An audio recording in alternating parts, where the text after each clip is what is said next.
You don't get to choose to not pay a price. You only get to choose which price you pay. The love you put out is the love you're going to get back. If I lean on the emotions, my consistency wanes.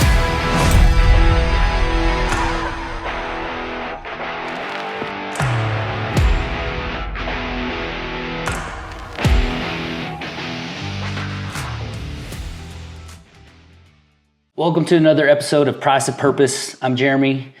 This is Q, and each week we discuss what it looks like to pay the price of pursuing purpose through your faith, family, and entrepreneurship. You don't get to choose to not pay a price. You only get to choose which price you pay. Join us in our passion of finding ways we can be more intentional by paying the price of purpose. Jesus, thank you for this opportunity. I pray that we would seek you, that we would knock on the door, that we would ask the questions, that we would go on the journey with you, that we would find the courage that you command us to have to go out of our comfort zone and grow in the ways that you've created us to be. Thank you for giving us your word. Thank you for being the example that you are. I pray that we would follow that example and live with boldness, courage, and we would live with passion, pursuing the things you've created us for. It's your name I pray. Amen. Amen. Welcome to episode 11. We are taking a deep dive into the definition of purpose, defining purpose, and today in episode 11, we're talking about when passion isn't enough, building a purpose that lasts. When was an experience that you felt your passion fading? One of the biggest times that I felt my passion fading was in the midst of, I'm 2 years in to starting the venue. And the first time I felt that passion fade is when I couldn't even get across the finish line of getting funding to start a business I was so excited about. We'd done real estate. We'd flipped some properties. I'd been in weddings for years, and seeing the dream of owning real estate that we rented out and used it for a place in an area that I was so passionate about, somebody's wedding day, creating a legacy, starting a family line, and doing all those pieces, I was so close to giving up because I had done so much work planning, dreaming, picking out colors, building layout, all the things that would go into making this business successful and be beneficial for the customers we were going to serve, but I couldn't even get to the place to where I could get it off the ground. When it's situations that are like out of your control, that's kind of the hardest part too. It is. It's almost like I've heard so many other entrepreneurs and successful leaders that we follow on social media talk about how dreams go to the planning phase to die. Yeah. And so many people get good ideas and they even go to the planning process, but then there's that extra step of having a big dream and you even have the plan laid out, but that's when the real jump comes in. Like, I have this idea, I've done all the planning process, but now I have to commit in executing it. Makes you realize how much you rely on instant gratification. Right, because having a dream is exciting, and you get that little hit of dopamine, thinking about how cool it would be, how fun and exciting, and you get that rush. And so daydreaming alone can give you that excitement that you're really seeking in the end product. But with daydreaming, you can feel that little bit of rush without having to truly pay the price for it. Do you feel like you had like purpose in that specific season that you're referencing, or was it just passion? So I had both. The purpose was to see the end result to fruition. And that's ultimately why I didn't give up. Owning the venue, building the venue, and having a place and a space to see other people's dreams as far as combining two individuals into covenant, their marriage day, the start of their legacy of creating an entire new bloodline and generation going forward in the future. Knowing I didn't want to give up on that piece helped me to put up with things and tolerate the discomfort of being told no over and over and over. Because if the passion faded through that process. Started with passion and purpose. But the passion faded going into that of, man, I've planned. I'm tired of going over which way we should build the venue, how big we should do it, how much we should charge, going through all those little details. What would the website look like? How would I advertise? What amenities would I offer? What would our packages include? All of that stuff had been done, and it was to the point to where it was no longer exciting to think about that. I had it in place. And so as the passion faded, if I had given into the way I felt in the moment, I would have stopped and given up at that point. What did the fire dying out feel like? So you had the purpose, right? Mm-hmm. What did that gap look like when that fire died? The primary feeling was frustration. Yeah. Knowing I had something I was excited about, but I couldn't get it anywhere. We love control as human beings. And if it were up to me and I just had the money in the bank account, it would have been done a lot earlier. But I was dependent on outside circumstances that I couldn't control to make that a reality. So frustration was a big piece of that. It also chipped into my consistency. It challenged me looking back on it, and even in that process, I dip into this experience so often in my life because knowing how I show up each and every day when I don't want to impacts my consistency. Mm-hmm. So if I lean on the emotions, my consistency wanes. If I learn to be consistent, regardless of my emotions, the product in my life stays consistent even when I don't feel like pursuing it. Right. Which is very hard because you're talking about 2-year window just to get funding. And so the pressure just increased. Mm-hmm. And so going through that whole process was very intense and tested me through the whole journey. I mean, and that was a long journey. And I know we both have talked about this before. How have you handled that when it feels like you start with passion, purpose, individually or both, and you go through those rocky seasons and you feel like you lose that, almost like you lose the lighthouse while you're sailing your ship. How have you dealt with pursuing purpose and feeding off of passion, but when they disappear, how's that impacted you? The moment I think of when I was like 19 or 20, I had confused purpose and passion together because I discovered them both at the same time. So I only really saw it as passion, but really I discovered it when I had built a community of friends that I would host events for, or like I would host game nights at my house. We would do movie nights, outings, whatever. Like I loved hosting and like cooking dinners and just having everybody over at the house. That was something I really just enjoyed and loved doing. And eventually that grew into what was once a loving thing that I really loved to do, eventually turned into this, it turned sour because I started feeling like it wasn't reciprocated or I was the only one putting in effort. And so, yeah, like that led to a lot of like bitterness and like a lot of resentment just because suddenly this thing I was doing didn't feel fun anymore. Suddenly it was like, oh, I'm the only one investing in this. I'm the only one putting in the effort.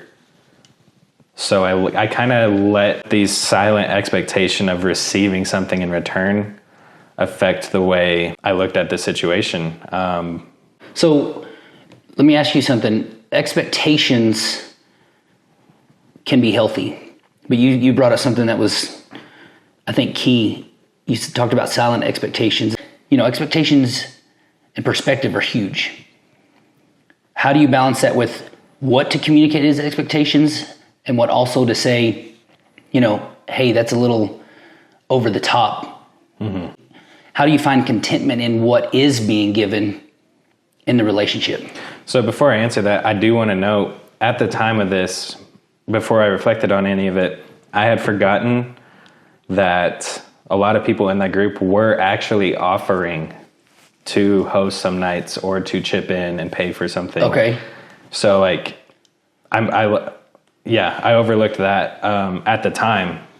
So now going to answer your question, for me, like I now check to make sure I didn't or I didn't deprive anybody else of helping me carry the weight. Because that's good. I do that a lot for sure. Because you and I both, like, we both want to be the guy that can do it all. You know what I mean? Like, I do it from the point of view of, like, I just want to be capable. I want to be knowledgeable. I want to know how to do everything. So, like, I tacked on that pressure myself, and I didn't let anybody else. I deprived everybody else of experiencing that same thing I was. Because whenever somebody else would offer to host, I almost looked at as like, you're taking my position or you're taking my role away from me. So that's where like ego came in, you know? Yeah. There's like, we're called to serve, but there is that unhealthy point where, because some people just take, man, like some people really don't know how to give back. And I think in those situations, as long as I'm doing what I feel led to do in that moment, and it's not causing me a disturbance in my peace, then I will continue to do it. But really, I mean, it's situational. It's kind of hard to say like there's a cut answer. Yeah, it's not black or white for just every circumstance. No, not at all. But now, for me, like what I do now in those situations, I gave myself two options. One option I keep putting in the effort. One option I don't. Whichever one brings me the most peace is what I now lean more towards. So again, like that's not like a direct answer. For me, that's the discernment I learned is when I'm confronted with those situations, which one gives me more peace when I think about it. And that's usually where I go. That's good. Yeah, it's circumstantial based on who's in the group, you know, what the goal is for each person, but being able to look into the future as best we can. Nobody's a fortune teller or, you know, we can't see the future. But we've been talking consistently here about being able to use your imagination and empathy of saying, in the future, a year from now, of these two decisions, which result am I going to be at peace with? Which one's going to be healthy? Which one's going to be beneficial? Because we may have an idea of where we want relationships, business, our faith to go, and somebody we're walking alongside may not want the same thing. Yeah. And you have to be able to project, cast vision, those items. That way you know each day, like, is this a habit? Is this a relationship that is consistently helping me grow in that direction? Right. And if we can do that, we can help base our daily decisions in a way that help us grow in the direction that we're aiming for instead of just aimlessly drifting around. And we do look up in 12 months and like, man, how did I get here?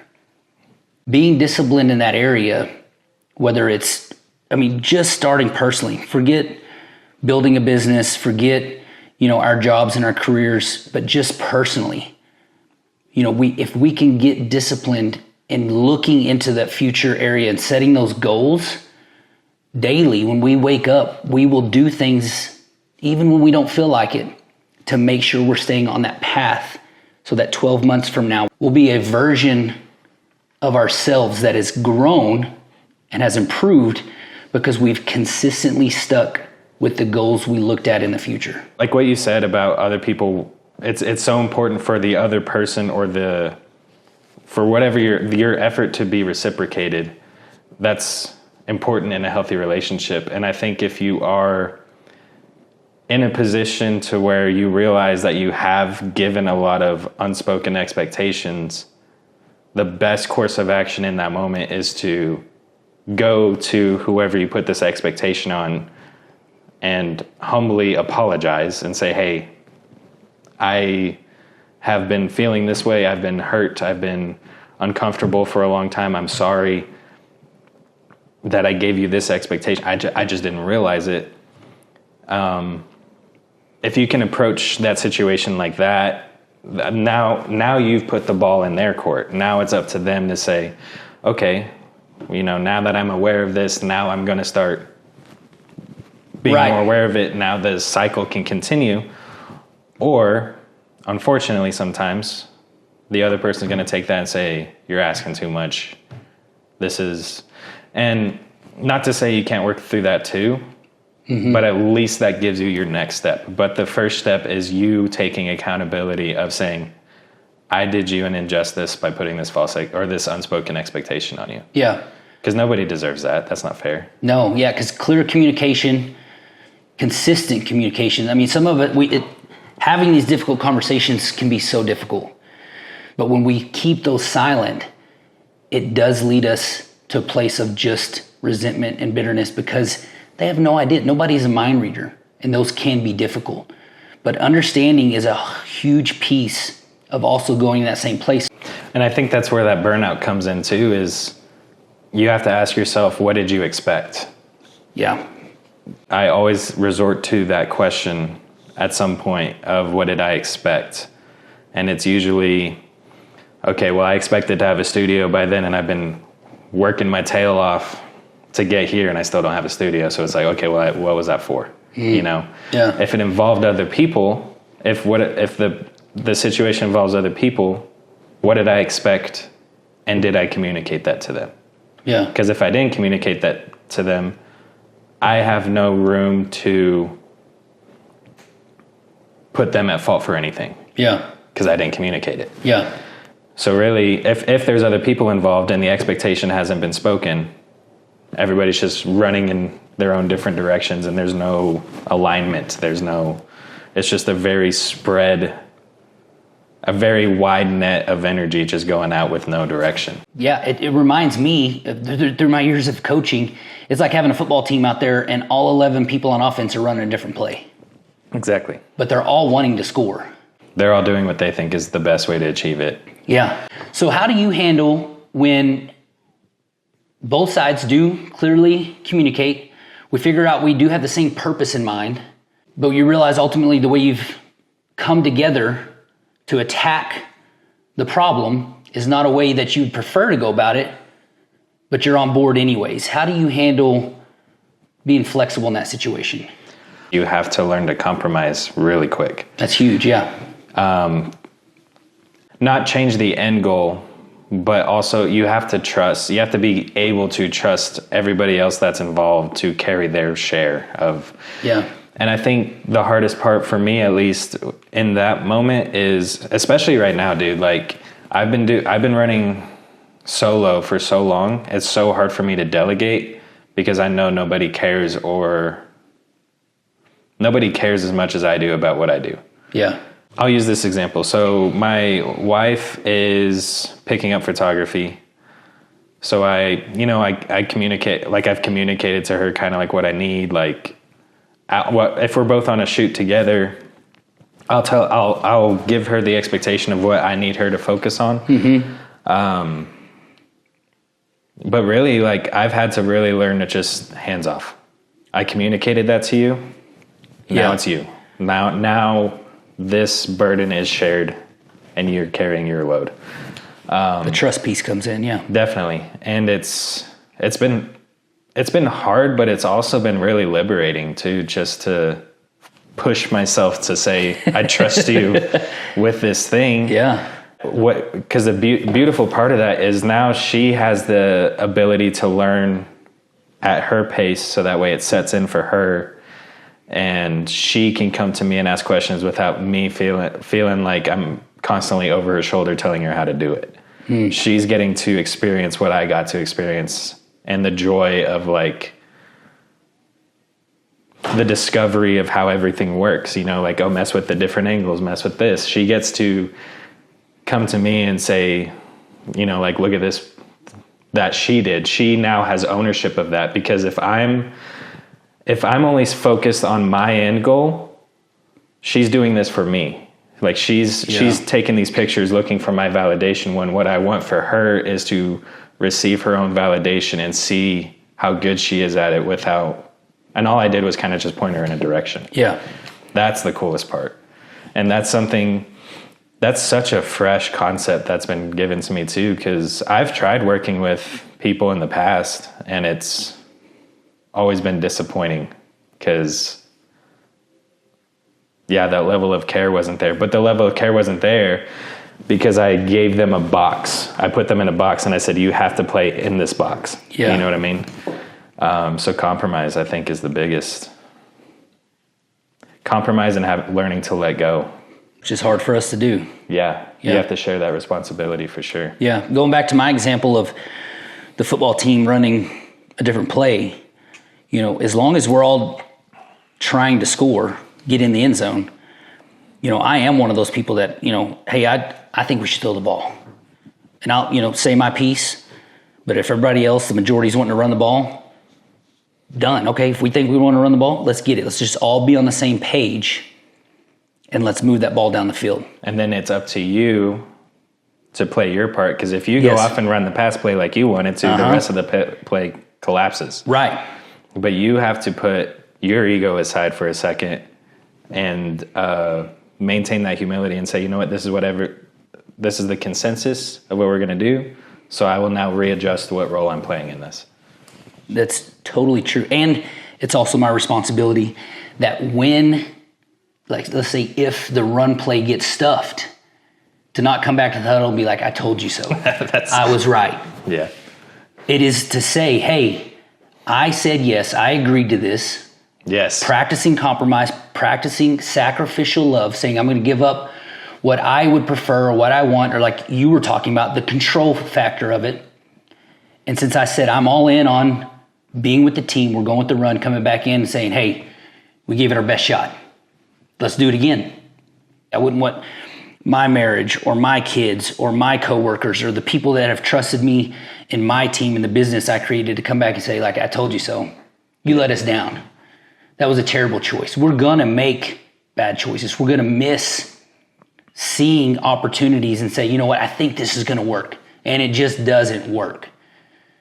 And I don't want somebody coming and beat me down over that and saying, hey, that was just terrible. Wrong choice. You missed it. Hindsight's always 20/20. Right. Hindsight's always 20/20. So I have the responsibility to make sure I'm not doing that to other people. Definitely. Now, if we get in a situation where we're building a team and a business and we've tried the run, and now we're not open to the pass, now we have to have a conversation. Hey, we have tried this. It's not working. Can we try something new? And compromise throughout any relationship when we're chasing purpose from the business team, the sales team, even when you're working for your boss at your job. Hey, how can I compromise and say, hey, yeah, you know what? I can do that. I'll make that work. And in 30 months or in 30 days time, we'll see how this is impacting the team, the sales, the bottom line, and then we can regroup. Right. But being willing to try, willing to compromise is huge in anything we're doing.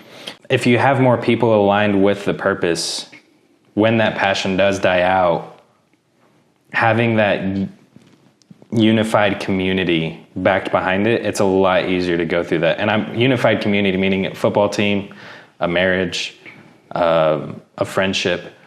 As long as it's unified and everybody's clear on where everybody stands, there's a lot more understanding that comes into play. There's a lot more grace given. Yeah. Hopefully. Yeah. You know?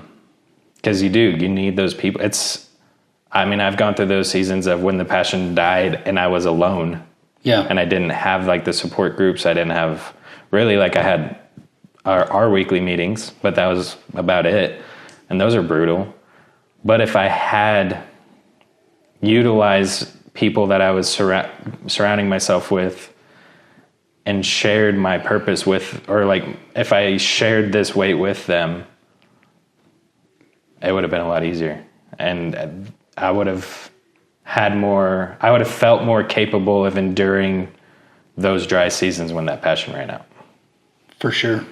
Because we're going from exploring purpose just as an individual, and when you go to start now having a shared purpose with two people, a group of people, my example of even in the sports world with 11 people at one time, it becomes a little bit trickier.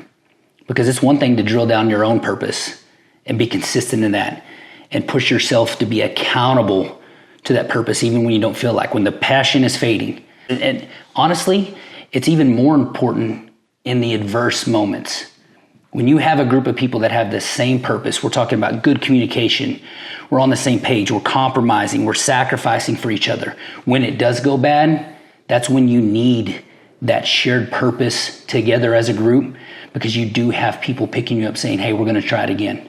We're going to try something new. We will figure out a solution to this problem so that we can see our purpose fulfilled and we can reach that goal in some form or another. It may not be exactly like we dreamed it originally, but we're going to get to some version of that dream. And it's huge to have that network of people with the like mindset who have agreed to go after the same purpose together. If you want to go fast, go alone. If you want to go far, go with others. It's so true. So what really ties that all together for me is many people chase excitement, energy, and emotional highs. But when passion fades, as it always does, they feel stuck, broken, or lost. But these are some things that can really help us navigate getting through those pieces. So I want to go back to an idea you brought up earlier about how when your passion faded, you experienced some resentment and bitterness. Can you share a little more about that? Yeah, so when everything felt like it wasn't being reciprocated between the group of friends that I had,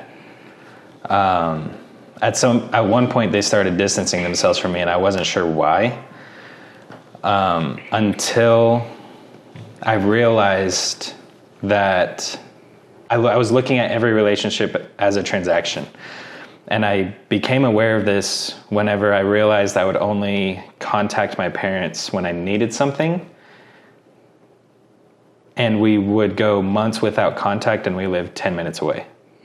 So that started giving me the awareness of that transactional mindset. And going back to my friends distancing themselves, I started paying attention and really listening to what I was saying and what I was communicating to them. And what I found was the word choices I would use, the tone I would have were very, very depressing. They were very belittling, judgmental. The vibe that I had was just super negative. And so it just made sense why nobody wanted to be around that. And then that led me to about 3 weeks where I literally just stopped talking. Unless it was a necessary conversation, I was just silent because I felt like I couldn't control my tongue, and I realized the effect it was having on other people. So for me, it was just safer to stop talking for a little bit. And in that moment, in that time frame, I stumbled across Stoicism, and what Stoicism did was it offered me a lot of perspectives and questions that helped me begin to deep dive and ask myself important questions in order to restructure my foundation of how I encountered the world, if that makes sense. Yeah, it does. Yeah. Can you give me a little more of what Stoicism means and like why it ended up pushing you in that direction? So I think the founding story of Stoicism paints the picture pretty well by itself. So Stoicism was found by a merchant named Zeno, who lost his entire fortune in a shipwreck. When he survived, obviously, and walked to the nearest town and encountered a street preacher he was a philosopher. But Zeno came across this perspective of you can't control what the world throws at you. You can only control how you respond to it. Not react to it, how you respond to it. And so I broke that down a lot, and I had to learn what Stoicism showed me was it showed me how to contain myself enough to respond to things. But responding to things requires inner communication. It's a lot of taking in, processing, and whatever you put back out into the world. So I couldn't even get past what I was putting out into the world, because as soon as I started asking what was inside, there was rabbit holes, there was spider webs, there was a lot of soul searching to do. But what Stoicism really offered me was just a new framework to work within to contain my emotions and keep me from being so harsh to people in order to process what was really happening internally. Wow, that self-awareness helped you, made you aware that it wasn't others' responsibility to give you what you needed to respond well. Exactly. You were holding yourself accountable to respond well, regardless of what others gave you. Exactly. And that's tough. Accountability is huge when somebody else is asking it of you, but to hold yourself accountable is a difficult skill to learn. And that's why I made it very intentional to say I became aware of this, because sometimes, like, I feel like whenever we're talking about stuff like this, it almost sounds like we're just accusing everybody of not being aware of it. But if you're not aware of it, it's almost like how your eyes block out your nose. Your nose is, like, if you pay attention, your nose is there, but your eyes have trained themselves to just block it out. So that's why I say, like, we don't mean to sound like we're attacking ever. We just know that there's alternative perspectives that encourage life a lot more than what we see in every day to day. No, I agree with you totally. And this is just for the listeners. This is just for the listeners that are joining in. This is coming from a place that challenges us. And if nobody else gets anything out of it, this is our convictions. So to tag on what you're saying, what you are sharing is a conviction for me as well. The self-awareness of being able to hold myself to a standard, regardless of what's going on around me, has helped me be consistent in what I do, regardless of my circumstances. Yeah. We don't want to feed off of just passion. If you feed off just passion alone, just motivation alone, that stuff will fizzle out, just as we've been discussing. But how do you keep holding yourself accountable to a higher standard? That's why the Bible is so important. If you have an idea of how to attack life, and I do, we can argue about it all day. But if we set our eyes on the same purpose of saying God has called us to do this, there's no arguing. God's a higher being than us. He's omniscient, omnipotent. He's all powerful, all knowing. We then, when we align ourselves to that purpose through accountability, regardless of our circumstances, we will say, I'm still pursuing that, regardless of what anybody else thinks. There's no room for arguing at that point. We have the same goal in mind, and that's why having a higher standard, a higher purpose is so important, because now if we can be non-negotiable in our pursuit of that, it will hold us accountable to what's true and not what we feel. Right. And that standard is so important, because the standard we live by, if I could speak for you, is what God called it. The standard is being who God called us to be. Right. The standard is so important, because if I could speak for us, our standard is being aligned with who God called us to be. That's our standard. But for me, I had to gradually get to that point where I could believe I could even get close to achieving that standard. And that looked like, starting off, it was just be nice to people. Stop being so negative. Controlling the negativity. How do you look at life more optimistically? I'm going to start speaking life into people. Okay, it's hard for me to speak life into people because I'm not speaking life to myself. So I have to learn. It was just gradual standards and a lot of reshaping. But if I had just, I don't know, if I had just started with, okay, ultimately it's all been, I want to be Christ-like. I'm grateful that I gave myself the permission to take baby steps in that process, because it made the foundation a lot stronger. It made it a lot more intentional. And ultimately it has given me clarity and peace in my mind and my heart, because I know now how to internally reflect so that whatever I put out into the world is my best offering. Yeah. And it's hard to do. Nobody wants to dig in their closet and look at all this junk they have that they've not held accountable. They don't want to face. It's a lot easier to hold others accountable and say, hey, make my circumstances easy. So when I do respond, it's easy to say something nice. because what you're giving me. But when you can operate from a place to where you have a mindset of saying, no matter how people treat me, no matter what they give back to me, no matter how invested they are, if I can respond in a place of character, integrity, a place of love, words of life, regardless, that's because you've turned that accountability inside and you've said, hey, I have been negative. How can I practice getting that out of my life and not letting it be an unhealthy habit? You know, we talk about passion. How much easier is it to keep that passion going, the excitement, when we are just focused on what we can control?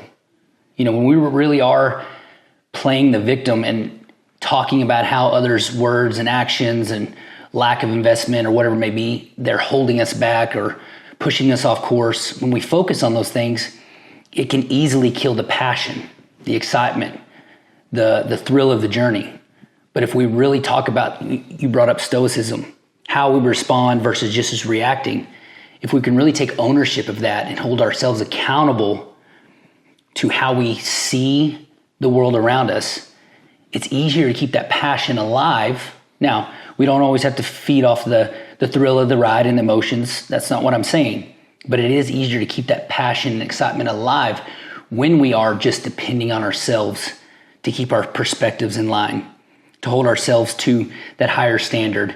And it keeps the thrill of going on the journey more attainable than when we're depending on others to do it for us.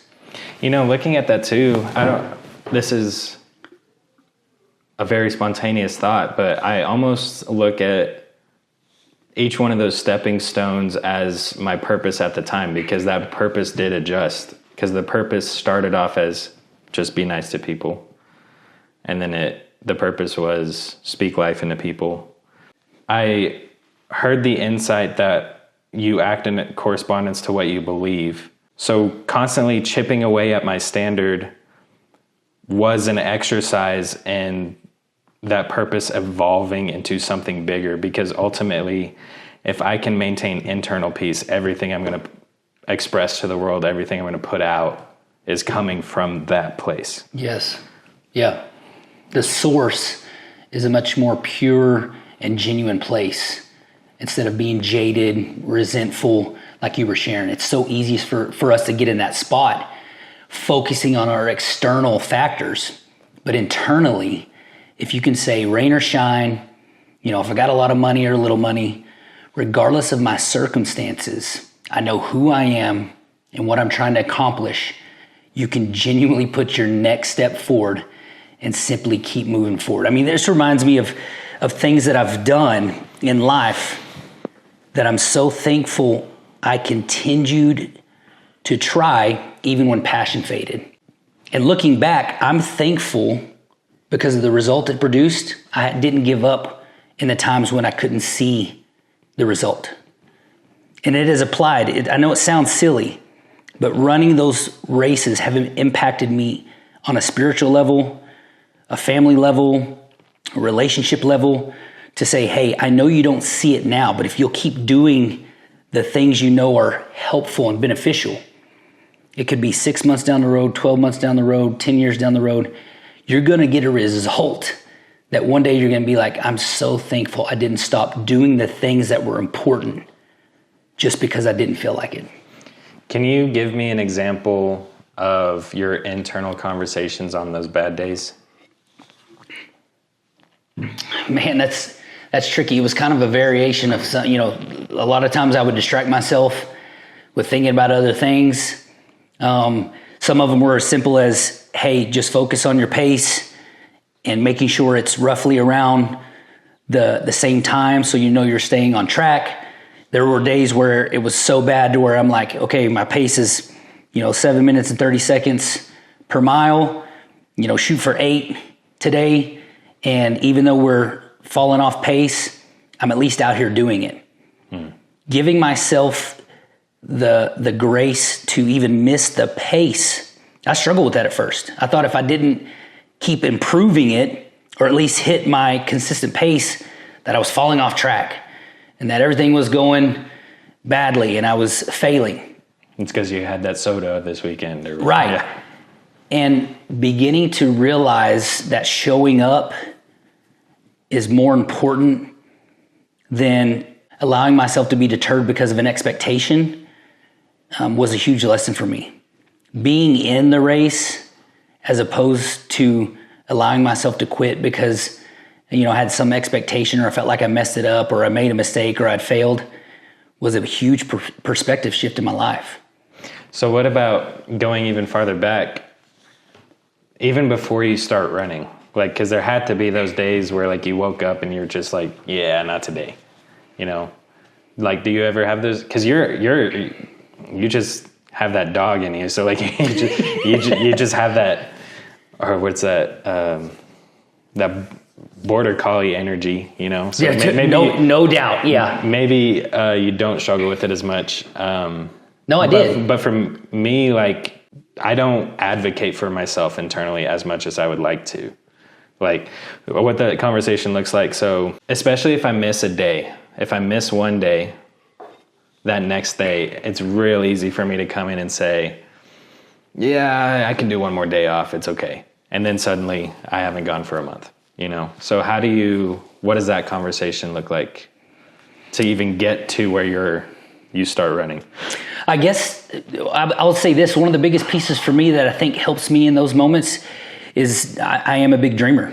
And so focusing on the bigger picture is something that I'm relentless in. I kept reminding myself that, hey, in X amount of months, you're going to be in a canyon in the heat running 31 miles. And you can either learn to take days off and deal with the consequences when you get there, or you can get out here and train so that when you get to that moment, you'll be as prepared as you can. So you almost don't give yourself a cushion because you sign up for the thing and you're like, I already signed up. So like, yeah, this is where we're going regardless. Yeah. So I told a guy that I would run it. I signed up for it, never ran more than a 5K, and I jogged through one of those for a fundraiser for the church I'd worked at just because we were out there for a good cause. And the commitment level for me, it's just like, I know this sounds cliche, but when you tell somebody you're going to do something, you do it. And I've not always been perfect in that. But commitment for me is so important because myself included, I have the same human nature as everybody else. It's so easy to say, hey, I'll try this, but if it goes crazy at all, I'm out. And when you have one foot on one side of the line and one foot on the other, you are going to 9 times out of 10 quit something. See, I think that's the biggest thing right there. Because every big moment of growth I've had, or in the seasons I've grown exponentially, came from me agreeing to things that kept me completely in the room, not one foot in, one foot out, for sure. I think that's the biggest thing. And that's where a lot of people, and once again, to our listeners, I'm saying this from a place of experience. Where we all struggle as humans is when we go into anything halfway.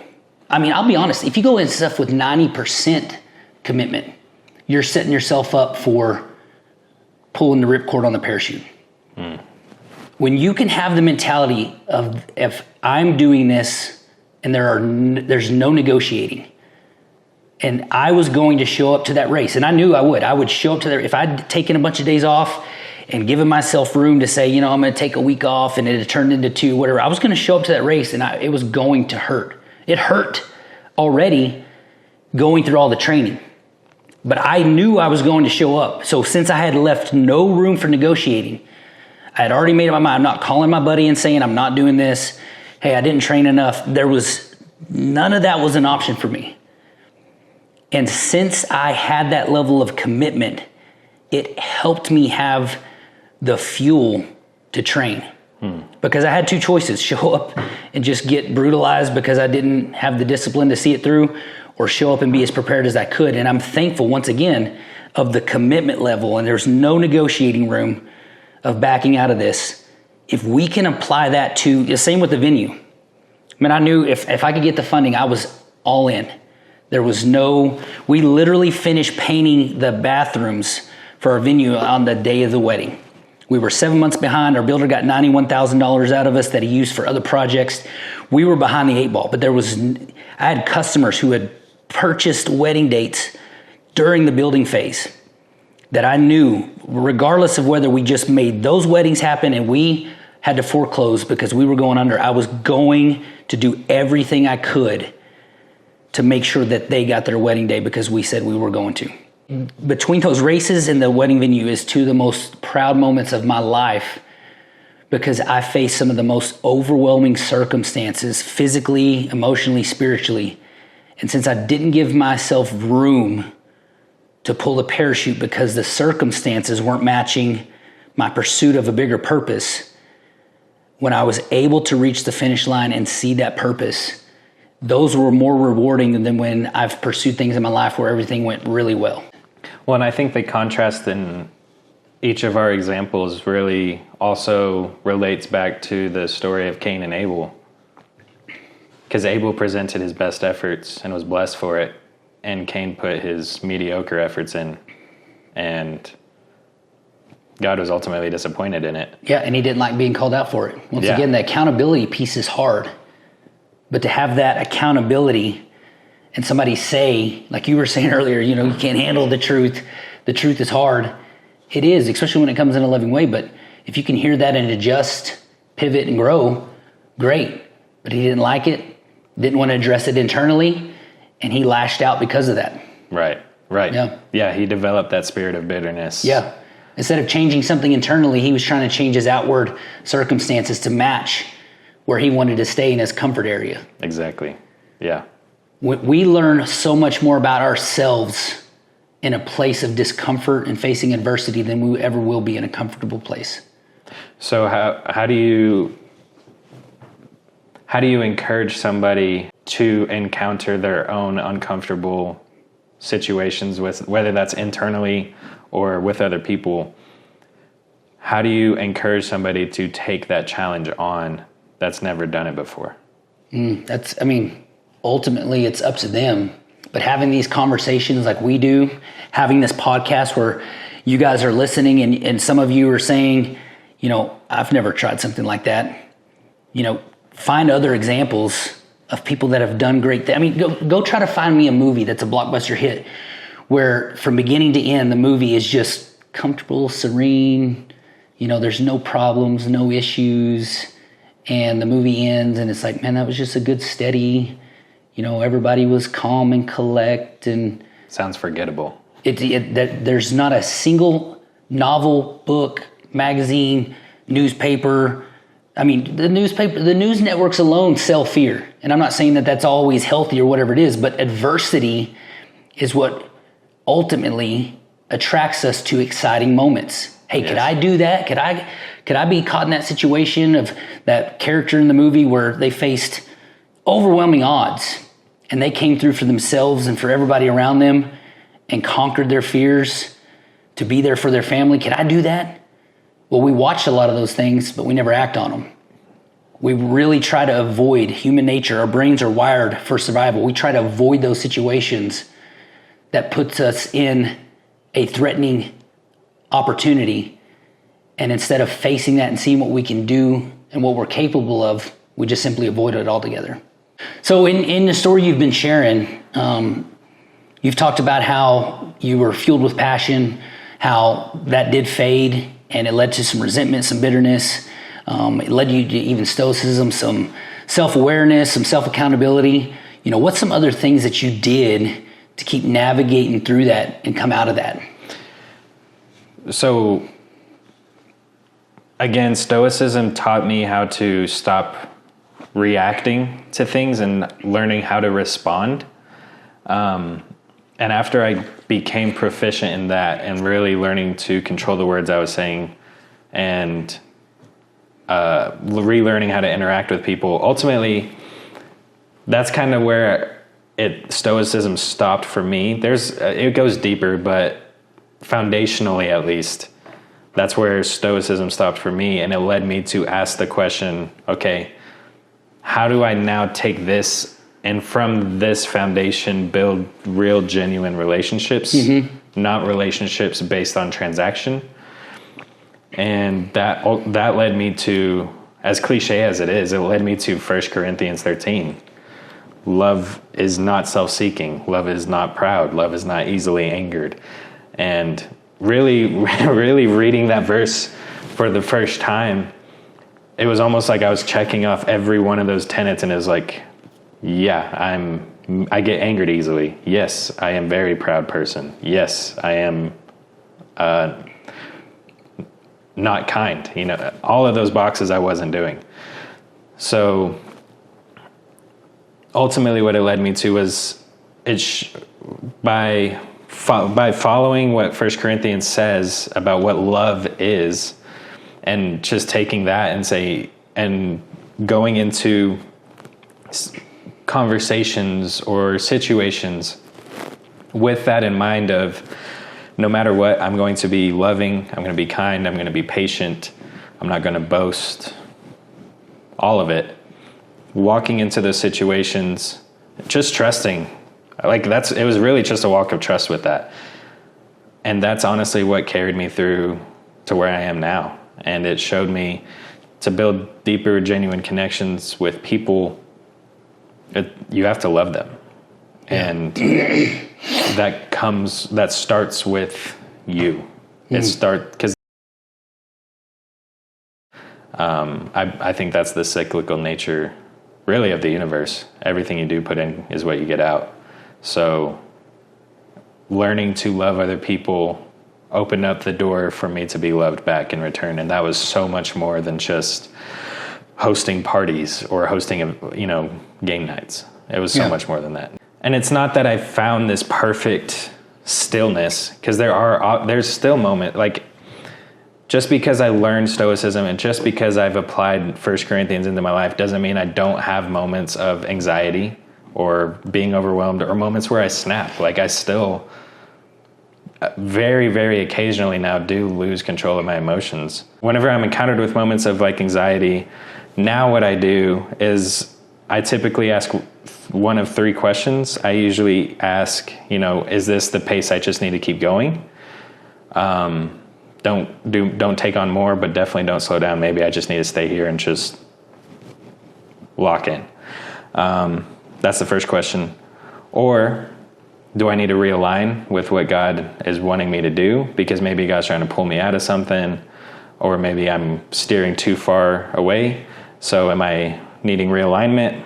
Or, especially lately, it's been the third question I ask, if it's none of the other two, is God waiting on me to let go of something that doesn't belong in the next season? And that's what a lot of those moments have been, waiting for me to let go of something that doesn't belong. And that's been hard. Yeah. So again, I just want to set that expectation that at least for me, I haven't achieved it yet, of this perfect calmness, stillness, peace.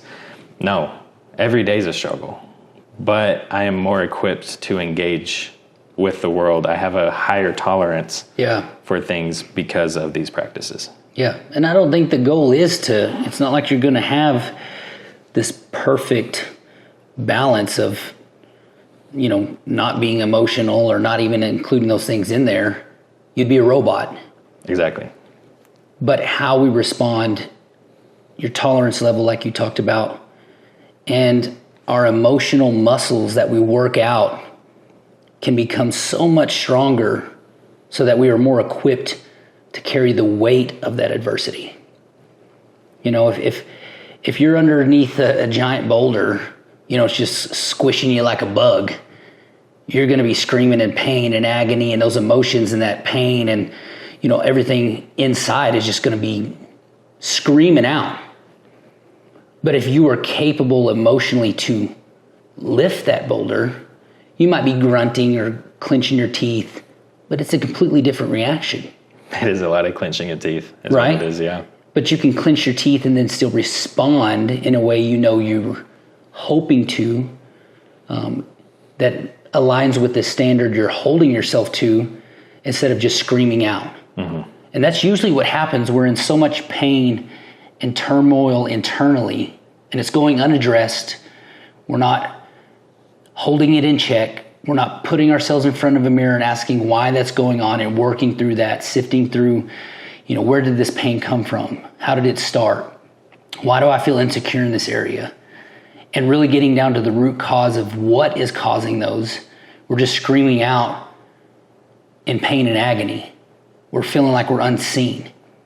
But if we can begin to work through those, navigate through those emotions and say, hey, God sees me even when nobody else does, that's when the source changes and when we can operate from a different place. When we're only looking for the people around us to acknowledge us and take care of and cater to us and make our life easy, we're removing our own accountability out, and we're removing our accountability to God out of the equation. We're only using our circumstances and the people around us to set that up for us. On the topic of self-accountability, I think it's also important to ask yourself, are you worth being catered to? Yeah.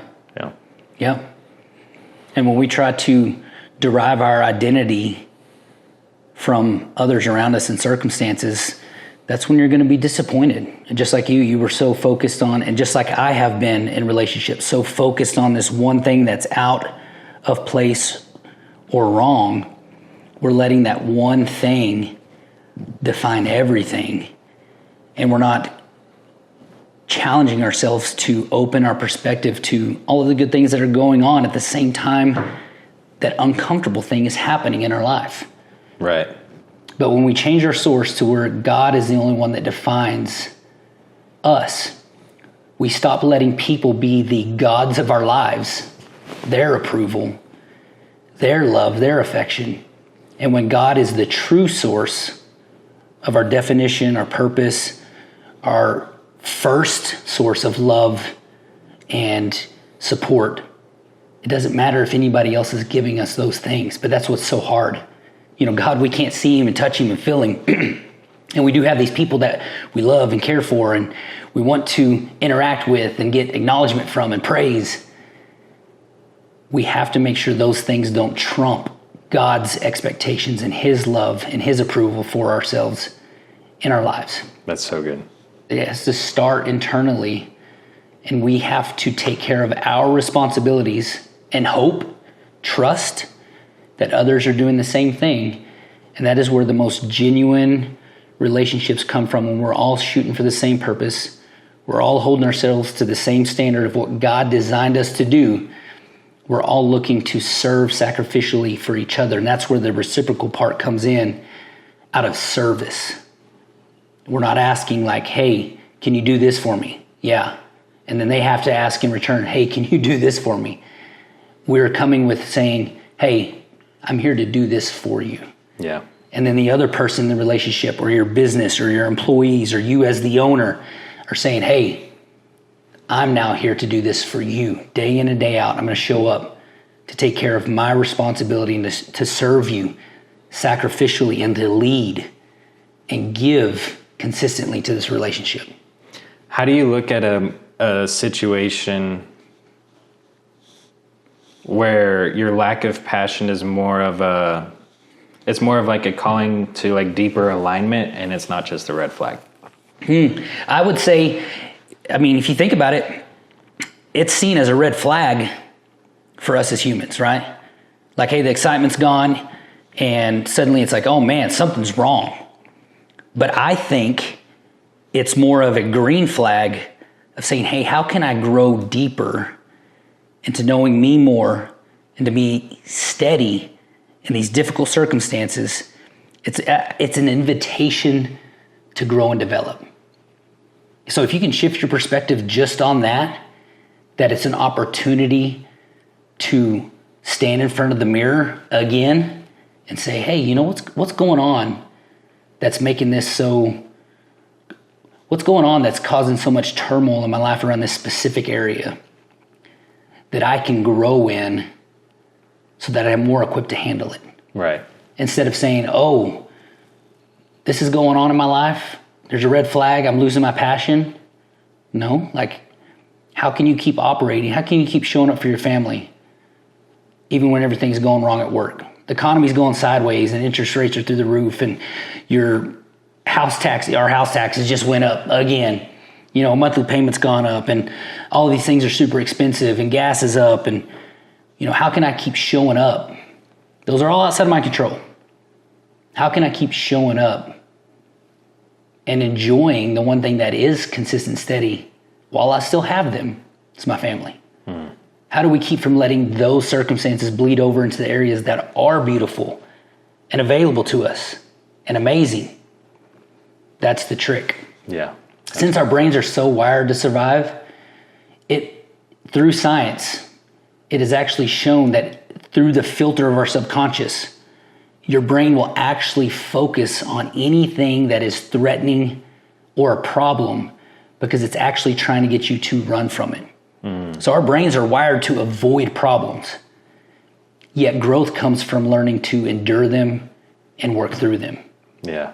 That's crazy, right? No, it is. I mean, that just speaks to me so much, man, because I don't know how much of a transformation you've seen, and this isn't me. I'm saying this to offer an example that it is possible to completely shift your mindset. Yeah. Because I don't know if you really were aware of like how deeply lost I was when we first started meeting. But dude, like, and I know a lot of that's just part of growing up. Like, I'm not discounting that at all. But I've said before, I had another moment the other day where I felt like a physical shift in my mindset, like in my brain, of shifting the mindset and then being in this moment of, okay, well, now I have broken this cycle. Where do I sit? Which direction do I go? How do I start thinking again? And I think that comes from a lot of the direction.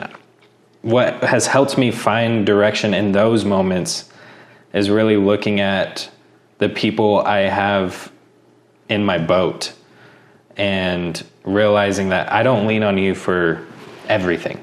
I look to you as a role model for parenting, business, but I'm going to go to my other mentor for like, how do you break those mindsets? How do you maintain consistency? I'm going to go to this other business owner who I know is going through the trenches right now, just getting dragged, and looking at him and saying, how do you still motivate yourself to go? So what I'm getting at is put people in your life that can serve as a role model for you, a real life testimony of the life that you want to live. Not saying like I don't want to live your life, but like there's aspects of your life that I want to incorporate into mine. The same general purpose. Yeah. Yes. Yeah. So the details are different, but the general purpose are aligned. Yeah. Thank you. Yeah. Yeah. Surrounding yourself with people that carry the traits that you want to learn and take on for yourself as part of that vision for yourself in the future. Mm-hmm. That's something big that's helped me, because it offers that frame of reference and that real life testimony. Yeah. And I can ask you questions. Asking questions is the biggest thing. Like, that's what our foundation is me learning from you and like asking my in-laws questions like marriage, or asking you marriage stuff. And then now that I'm in the position of, and within 5 years we're talking about having kids, and now I'm going to be leaning on you more to ask questions. And it's so reassuring to just be able to have people you can talk that to. Yeah. And if you don't have those people in your circle, they're out there. Yeah. Don't worry about it. Like, walk in your purpose, walk in your best version of yourself. They will come. Yeah. And that's why it's important to seek these things, that we watch podcasts or clips of podcasts, or there's other material out there to help you grow in these aspects.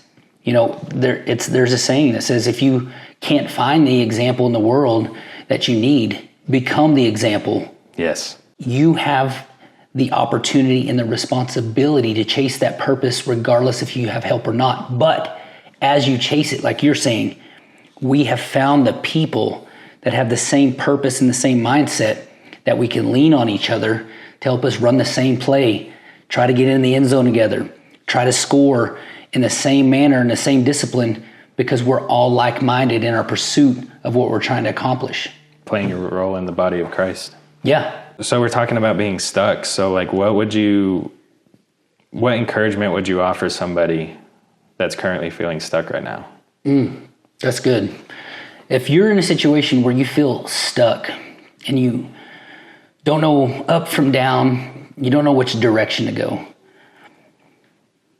put yourself emotionally, spiritually in front of a mirror and begin asking yourself questions of why you are where you are. Where do you want to go?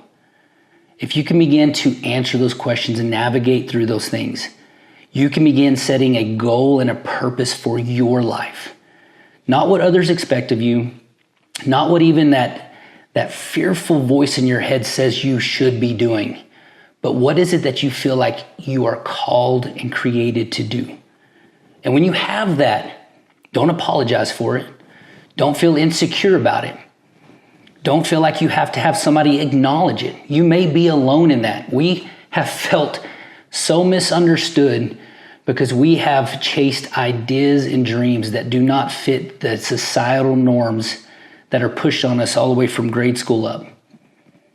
Being comfortable in pursuing that has been one of the best gifts I've ever given myself, of saying just because others don't understand it doesn't mean it's not right for me, and being able to be proud of myself regardless of what others think has been one of the best things I've ever experienced in my life. So finding that purpose that fits your life, the things that you've naturally done over the years that are passions, that you're like, hey, I would do this even if I didn't get paid to do it. The reason that it is there is because it's something that was built in you, created in you from the time you were born. And if you can take those passions and turn it into a purpose and serving others, that's how you can get paid to do those things. Not saying you have to get paid or that you have to create a business, but my passion for weddings, his passion for creating events and serving other people is how the money came from doing things we were passionate about doing and we love to do alone. That was fantastic. I might just keep that. That was perfect. I would just like to add too, as a real life testimony, just because it ended in that season doesn't mean there's not time for it later. Yeah. Because that's exactly what I'm doing now. Now I'm doing it professionally. You know what I mean? I almost looked at that like punishment. Like I looked at that as like a punishment that God took that opportunity away from me because of where my heart was at in that moment. And it was like God was grounding me and saying, no, you don't deserve this. But the reality was I was frustrated. I was struggling with it, with that weight. So God came in and said, let me unburden you until you're ready. Because I really believe He wants you to fully experience that blessing that He has for you. And if you're unprepared, if you're not equipped, and God hears your cries for help, He will help. Mm-hmm. For me, it was taking that away from me, or lifting that burden from me temporarily. Yeah.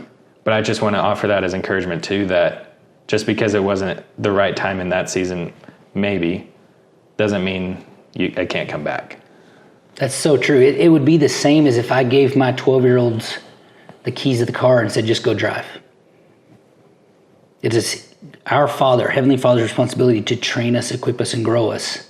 And if we listen and we're humble, by the time we're 16 and capable of driving and ready to drive, we will genuinely enjoy that so much better than if we had run from our Father, never learned how to drive, tried to take the keys, tried to force a situation, and end up wrecking the car. Exactly. Yeah. Perfect. If we trust the process, if we trust that He has our best interests in mind, once again, it might not be like we want it to be. 100%. Yeah. Yeah. And we may not like the accountability. We may not like the lessons we have to endure before we get there. But just like you talked about the airplane earlier, when the mask drops, we have to put it on. They go through a whole spiel before you get to fly. You have to listen to the safety briefing every time. And it can get annoying, especially for somebody that loves to fly. I hear it over and over. But the point is, before that plane can take off. You have to listen to the instructions and the expectations before you get to enjoy the ride. So good. Man, what a great episode of diving into purpose yet again. We talked about what happens when passion disappears. We talked about how purpose is what ultimately carries you, and how living without passion doesn't mean you're lost. Thank you guys for following along with us this week on our conversation about when passion isn't enough and building a purpose that will last. If you got something out of this episode, be sure to drop a comment with what helped you out the most. If there's any questions you guys have, we would love to start introducing segments where we answer questions and trying to offer some insights any ways we can. But if not, until next time, we'll see you next week.